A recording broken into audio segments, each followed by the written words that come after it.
Episode 45. Between Fire and Ice.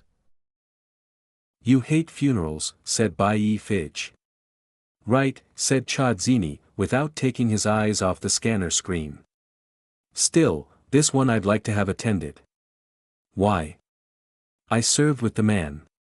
He was a good leader, and a surprisingly good shot, for an assembly member.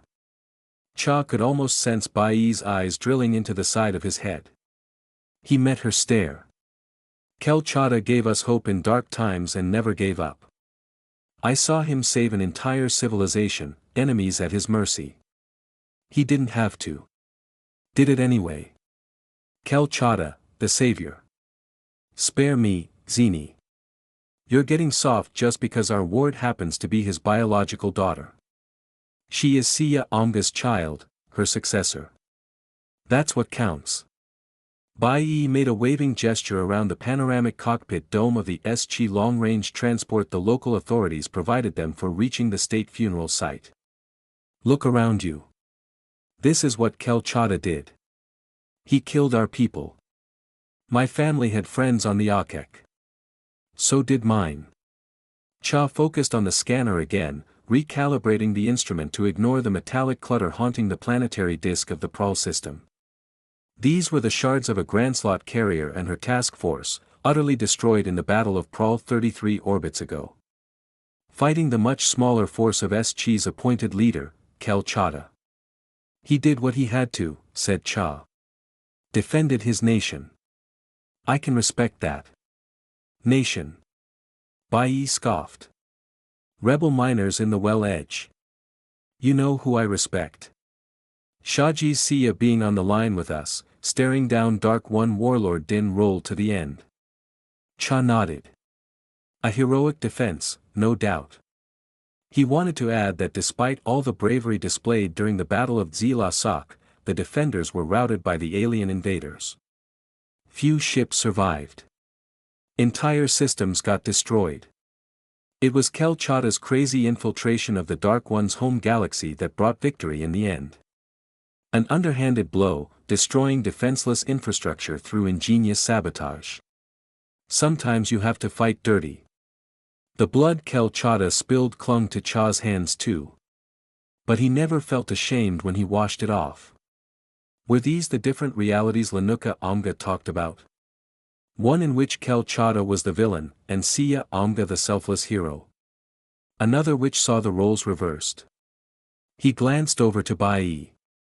She seemed to have given up on the conversation as well, and stoically toggled data filters to make sense of the debris field. Had Cha's closeness to the Shajis made him switch realities once too often? Left him at fundamental odds with the woman he once had strong feelings for. Strong feelings, my Kyong, thought Cha. I loved that woman. Probably still do. How do we know the bombs are still here? Baaii broke the ice after an uncomfortable silence echoing with the unsaid. Scavengers could have picked the debris clean. They probably did. But this here is still the wreckage of the Akek task force. Dzeeny explained what we're after is a thinned-out ring, orbiting beyond the planetary disk.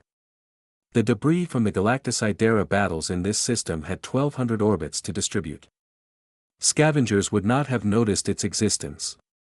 This is why the AI core insisted we filter almost every signal, look for phase jitter and thermal mismatch.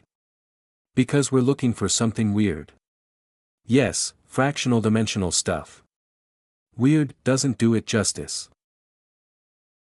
Shifts had passed, and mini-warps had propelled the transport along the faint torus of ship fragments of a bygone era. We're back in broadcast range of Prral, said Cha. Do you mind if we watch the funeral? I thought it was private, no streaming coverage. I know Dzeeny records it. The isonomy have a high opinion of. Save it. We watch it. Put it on the central projector.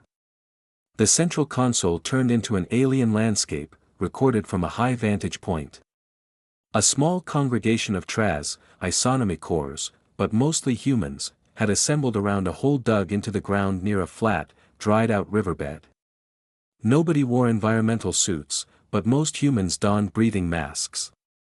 Prral's atmosphere was either low oxygen or thin in general. The spectacular view of white glacial fields and the reddish glow from magma seas stretching from the arid highland to both edges of the horizon was haze-free.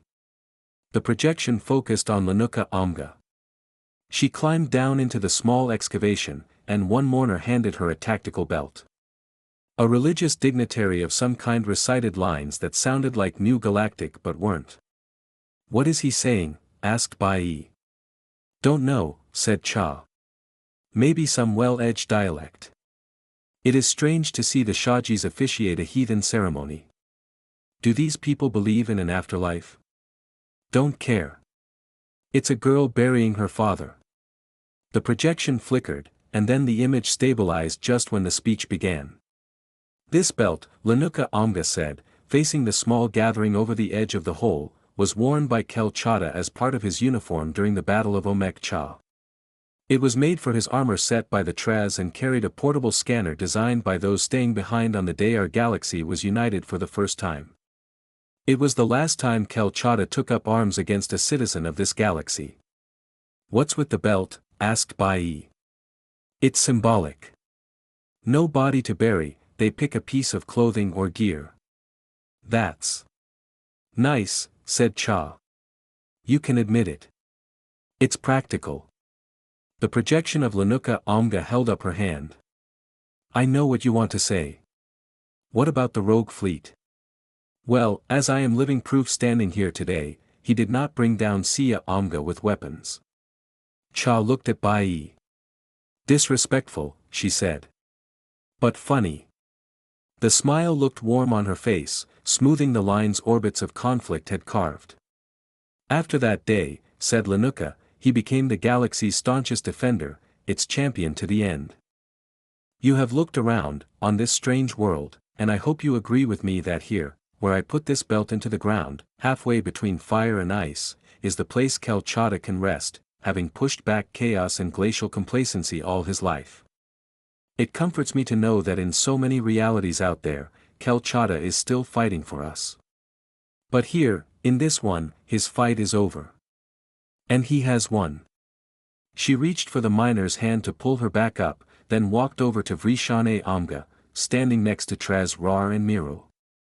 The projection stuttered again and turned silent. "We lost audio," said Cha. "It's over, anyway. I feared it would be much longer." "So, you hate funerals, too? Who likes them?" "No, I thought it would be less personal. The Shajis seem to have genuinely adored her father. I never saw her as someone with two parents, just as revered Sia's daughter." "She had only one parent," said Cha.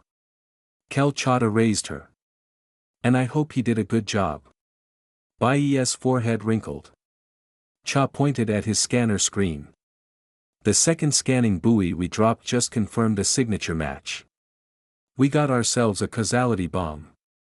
Linuka Omga better turned out to be Kel Chaada's daughter. If Cha had the choice to hand over the infernal devices of the Dark Ones to anyone, it would be him." He wasn't sure if Baaii recognized the silent significance of the moment, or if he had truly gone soft. But Kel Chaada's funeral marked the end of an era. Finding the first causality bomb was the beginning of a new one. A chapter in which a Linuka Omga now controlled reality to be created, or destroyed. Leading scientists did not fully understand the device's power. He wondered if retrieving it for the same person who just recently urged them not to do anything stupid she asked for was a good idea. His fingers glided over the controls, locking in a course for retrieval. Cha's body, trained to run on orders, was as much on autopilot as the transport. Maybe he had to learn to switch to manual.